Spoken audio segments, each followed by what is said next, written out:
All right, and welcome to the Business Shower Podcast, a podcast for business owners to shine. I am your girl, Kelly Edwards, and today we are talking with Tommy Chong. How's everything going today, Tommy? Well, if it was going any better, I'd be scared of everything. It's going so good, I can't tell you. Oh, awesome. So tell our listeners who you are and what you do. Well, I'm Tommy Chong, and I guess I'm a professional icon. You know, I've been around people's movie screens and TV shows for quite a few years now. And it's all about weed. And I'm all about weed and cannabis, Yeska, marijuana, whatever you want to call it. That's what I do, and I'm very proud of it. I love my job, and that's what I am. Okay. So tell us your story and how it shaped who you are today. So how did you get started in this business? What fascinated you about marijuana? We want to know here. Well, I've always enjoyed the effects of marijuana. And probably a little more when all my heroes, you know, back when I was quite young, 15, 16, my heroes were bodybuilders. Steve Reeves and eventually Arnold Schwarzenegger, Zabel Kazuski. And the only substance that these guys would do when they're training or even when they weren't training for a contest was cannabis. That was the only go-to substance in their repertoire, and they were so healthy. They would, if they took a sip of drink and it had any sugar in it, they'd spit it out, or any alcohol, they'd spit it out.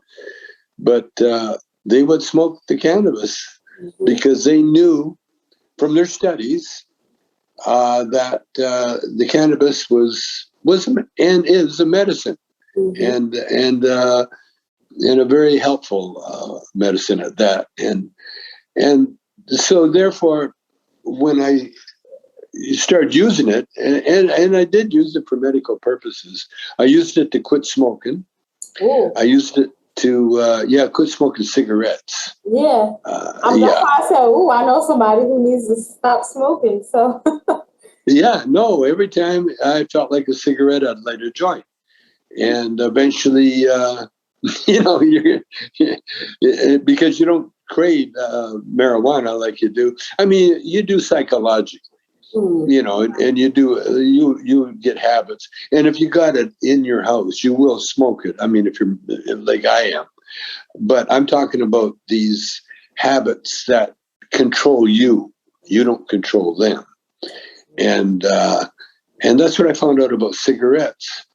And then I just over the years, what I did? I mixed marijuana with the spirituality because in my studies, I found that that was the beginning of the awareness of cannabis was through the Bible and all the holy books, and not only the Bible, but the Bhagavad Gita, the oldest religious book on the planet. It's like 26,000 years old. There's been mention of cannabis all throughout history, and how it was it helped with healing. It was always connected somehow with healing, either mentally or spiritually or physically, or all three together. Yeah. And when I realized that, and then it became so popular when I was, in the nightclub business. I seen in the 60s, we had what you call a after hours bottle club, which meant that you could bring your bottle into the club, put it under your table and drink off it, or, all night. And then I was there when when the culture changed from alcohol to marijuana or to cannabis. And that was pretty telling. And then when Cheech and I got together, of course, first thing I wanted to do was head to Hollywood.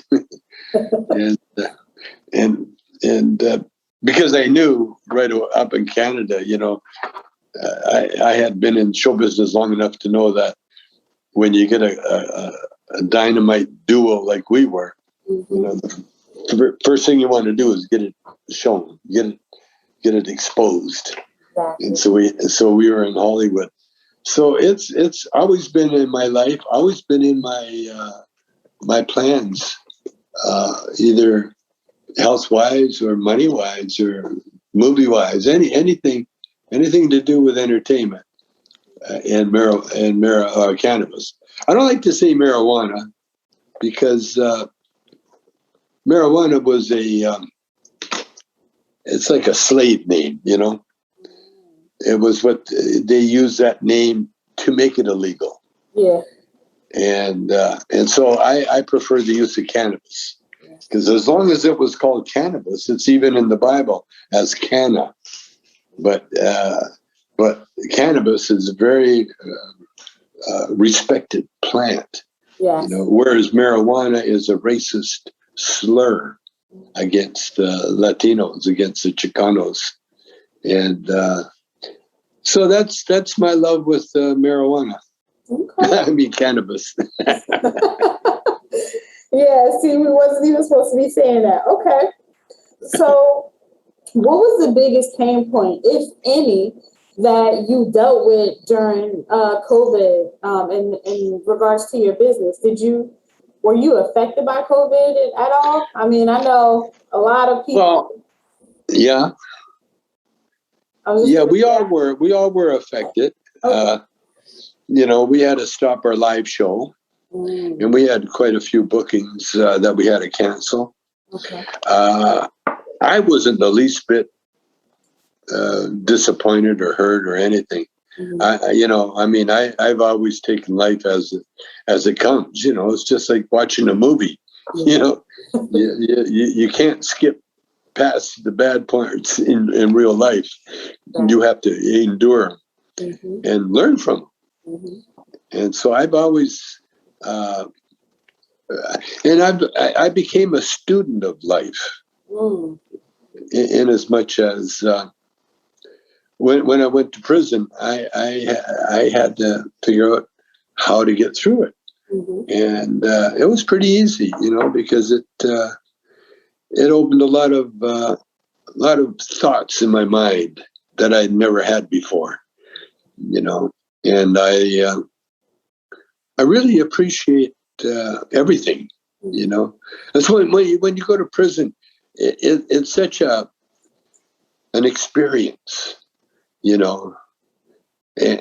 I loved it. I loved every moment of it. To tell you the truth, I had nothing to miss, and everything to look forward to, because when you're in prison, you're eventually going to get out.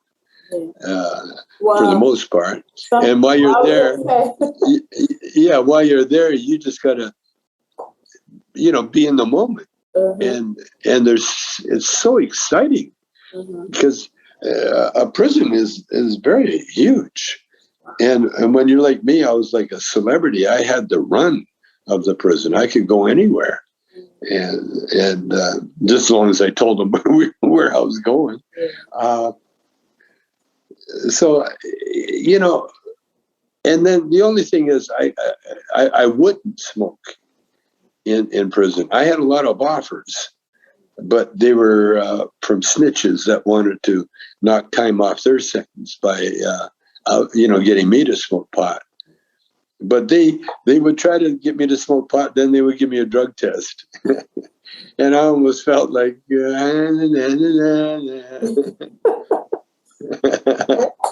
So that is like the most, I'm going to say the most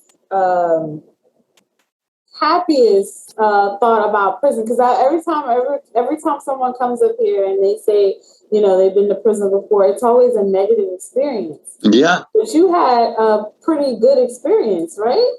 I had an excellent. Well, first of all, I'm a celebrity, you know. Yes, that's true. And I'm in with my fans for a crime that no one considers a crime. Not even the guys that put me in jail. You know, it was all political. And yeah, I had a really good run there. You know, it was a lot of fun. I enjoyed every bit of it. We had a Christmas show, and I was invited to be in it. But then, for a while there, I was going to be in it. Then I realized, no, you don't give it away free, and you definitely don't give it away free in a prison. You know? That's true. Okay. So I have a question for you. What are some health benefits that are linked to cannabis? Because I hear some good things, and then, you know, you hear the bad things. So I want to know all the good health benefits that are linked to cannabis. Well, first of all, you have to respect this plant because it holds a lot of power. And if you misuse it, it's like anything. Like you're driving a car, and if you can't keep your foot off the gas and you don't know where you're going, you can crash. In fact, you will crash. Yeah. And that's basically the same as with anything you put in your body. You know, if you don't know exactly what the effects are going to be, chances are you can run into a lot of heartache, a lot of trouble. And cannabis is no different. In fact, cannabis is probably the poster child of substance abuse. You know? Yeah, that's what they say. Yeah, because the thing is, they used to call it a gateway drug. And it's very true, because it really is. But you got to remember, that gate opens both ways. You know, for instance, if you have an opioid problem and you get on cannabis, that gate will swing open. It'll free you from the opioids. And on the other hand, if you say are underage and you smoke up in the wrong place, that can get you in a lot of trouble. You know, so it's to me, cannabis is more like an aptitude test. You know, here, what can you do with this? Oh, the right person gets it. You create art, you create music. There wouldn't be a music industry if it wasn't for cannabis. You know, there wouldn't be an art industry if it wasn't for cannabis. There wouldn't be a music. I mean, not just rap, but classical, everything. Anything that's music has roots back to the cannabis.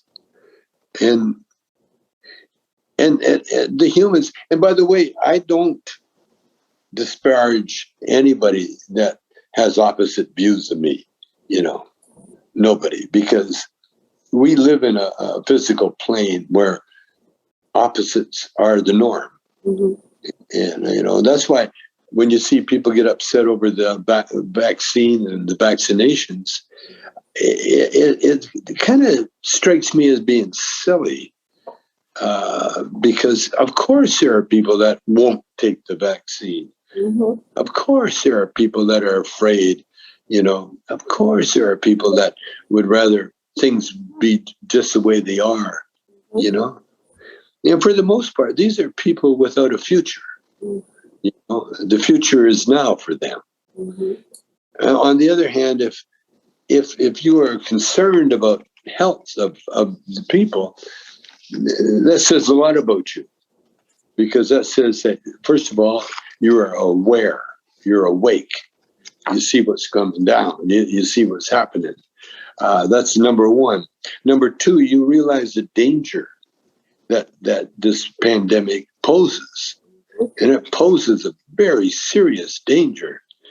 And if you're one of the ones that poo-poo it, you know, just say, oh, well, you know, I read somewhere, blah, blah, blah, you know. Well, then get ready for a big heartache. Get yourself ready, because you are. It's like betting on the wrong horse. You don't just lose money; you lose everything. Especially if that pandemic hits your house or hits you. And and I understand the resistance, but because we live in a very human environment. Like now, my favorite thing is watching documentaries. And this morning I watched a documentary on Stalin and the Russians. I never knew how that communism got hooked into Russia. And you know how they did it? No, I don't. By controlling the media. That's how they did it. Wow. They had a worldwide famine going on that most people that could afford a paper or a newspaper never read about it. Or the people that it never affected, they never heard about it. Because Stalin at the time controlled all media. And so you couldn't write anything unless it was cleared by the censors. And so they just lied. In the meantime, something like 100 or 26 million people died of starvation because there was no food and no help and no nothing. And in the same breath, the Communist Party were bragging in America of how well how much their people really enjoyed the order of communism. But in the meantime, people in the Ukraine had no food, and they were starving, and they were dying. And so the greatest thing about America is our free press. It's so great because it's not only here, but the free press in America is around the world, And we're very fortunate to have this form of government, which was trying. They tried to take it away from us with Trump, but thank God Trump is so inept that he can't even. Trump is so inept he couldn't find his ass with both hands. He's just he's a godsend, really. Yeah, he was sent here to show us. What to do? And what we don't want in office. yeah. What we have to do, and what we have to do, you can't take your eye off the ball. If you do, you end up with Trump and his cronies in power. And thank God. See, greed never lasts long. Because greed is fear, and you can be afraid of every. And it showed in Russia. When Stalin was making his move, he had a lot of people relaxed, thinking that he was their friend, and he ended up murdering all of them. And we're our system of living. It's not just government. Our system of living is to experiences. And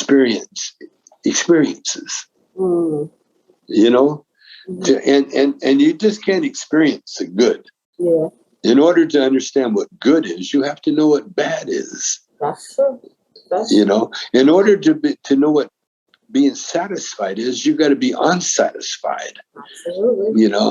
And in order to be well, you got to know what sickness is. Because if you don't know what sickness is, you have no clue what wellness is. And the other thing is that if you don't have big problems, your little problems become your big problems, because we live in a very physical environment where everything, for every action, there's a reaction. And we're not only here to learn, but we're only here for a little while. Yeah, no one ever made it past, I think, 100 and maybe 114. And you can see when they reached 100, they were just here in spirit only. You know what I mean? Yeah, yeah. When old people get old, I love the fact that they get kudos for being able to walk. Uh-huh. Yeah, he can walk. He's that old, but watch him. Watch him. He can get out of a chair. He can actually walk. Yeah. So I see, that this is the human experience that we're going through. Mm-hmm. And so this pandemic and Trump and all that, it's all part of our program. That's true. This is why we're here. We're here to experience that stuff, Mm-hmm. And there's no right way. Mm-hmm. There's a lot of wrong ways, but there's no one right way, And they also, I had a friend. He always asked me this question because he asked in front of friends. He'll say, "Listen to this, Tommy. What's your one word that you would describe? No, what is it now? What's the one word that you would describe? To be happy, just to be happy. One word, and you know what that word is? What? Forgiveness. Forgiveness. Forgiveness. When you forgive, you make everybody happy. You make yourself happy because you no longer carry that burden of animosity or whatever it is that you're carrying. That's a heavy load. Yeah, it is. That load will give you weird looks in your face. Yeah. You know what I mean? You see people walking around with a grudge. They're not happy. No, they're not. That's true. But if you forgive and forget, that's the hard part, though. Then you will have a smile on your face, and you won't know why. Mm-hmm. Yeah, and because forgiveness, that's why the Catholics, they have that in their ritual, their confession, and then you say, "Forgive me, Father, for I have sinned. Forgive me, forgive me, forgive me." But the thing is, the trick is to forgive others, to forgive your brother. And the Bible always says, if you have something against your brother, then don't come to the altar. Don't bring your gifts to the altar. Don't bring your prayers to the altar until you've cleaned up whatever bothers you and your brother. And that's not only your brother. Can mean a lot of things. It can mean your birth brother, but it can also mean your environment. It can also mean your job. It can also mean you yourself. Your destructive personality. A brother is someone that's next to you. Yeah. That you're related to, and we're related to everything in the physical world. And so I see.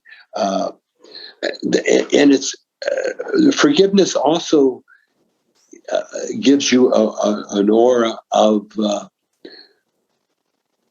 satisfaction, acceptance. Because when you forgive, you accept whatever you accept. Is it behavior you're forgiven? Is it a wrong someone did? Someone hurt you? Something?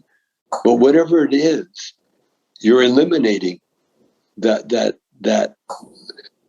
barrier, and you're smoothing it out, and then communications can happen, and that's what's going on right now with everything, with the pandemic, with this and that. When I turn on the news, all you hear is, it's their fault, it's his fault, it's our fault. There's a whole bunch of that going on in the media, but the blame game. The blame game, exactly. But so let me ask you a question. What was the most important thing you learned in life? What was your life like before you learned it, and what was your life like after you learned it? Well, one of the most important things I learned was that I could sing. Oh, okay. Yeah, I never knew I could sing. I felt because I never sang, except for myself. I'm Canadian. I was a little embarrassed, Wow. Because it wasn't on my focus. You know, I never wanted to be a singer. I never planned to be a singer. But when I had to sing, I got such great joy out of it. And I still do. Now I sing because it is so much fun. Wow. And that's one thing. And just learning how to sing and learning, because when you sing, you have to show, you have to do it in front of people. And if you're shy, you know, but being shy is being inexperienced. You have never done it. And that's when, oh, you know, people get shy, you know, the spotlight. Oh, don't shine the spotlight on me. You know, I just want to be an observer. I don't want to be on stage. But once I got on stage, that was so much fun. You get hooked on it. It's a drug, you know, people loving you. That's what I hear. But, yeah. What I hear. But what was the whole question? What was so what you told me about what the most important thing was. So what was your life like before you learned it, and what was your life like after you learned it? Okay, my life before I learned it was this inferiority complex. You know, I always admired people that could do things, but I never really realized that I could be one of those guys doing it. And so when I realized it, because what happened, we had a band, a rhythm and blues band, and then we hired this incredible singer. Well, he was Bobby Taylor. He was the one that really said, "Come on, man. Okay, here's your part." Da da da da. He sings it for me, and I sing it back. He goes, "Yeah, that's good. Okay, da da da." You know, and he got me singing. And then once I got singing, I hear myself and say, "Well, that doesn't sound that bad." And then my life changed. And then the poems I wrote, all of a sudden, they're more than a poem; they're a song. And next thing you know, we're on the hit parade. You know, we had a hit song. Yeah. So that changed my life. Because you get a hit record, man, that changes your life. Your whole life. Oh, wow. I mean, big time. You go from nobody to somebody. Yeah. And in a brief period of time too. And so that was and that's how it changed my life. And then next thing I know, you know, I used to have a lot of rhythm and blues records and live at the Uptown, live at the Philly, live at the Fox, live. It was just live performances. And I always dreamed, I was in Canada, and I always dreamed of being able to be live at the Fox, be live at the Paramount, you know, live at the Uptown Theater. And it happened. Yeah. It literally happened. I was on the Apollo Theater, live from the Apollo Theater, and I was one of them. I was, you know, that was one of my bucket list things, you know. No, not to be there, but not to be on stage, but just to be able to go to that you know, the Apollo Theater and be in the audience. And the next thing I know, I'm on stage and we're performing and people are responding. So that was a bucket list that I took care of really fast. And then after that, I was cool, you know. And then I met Cheech, and then next thing you know, I got another whole career. Yeah, exactly. Okay. So before we wrap up, I do have a question that I like to ask all of my guests. Okay. So, what's something unique that no one knows about you or your business? A secret that no one knows about me? Yeah.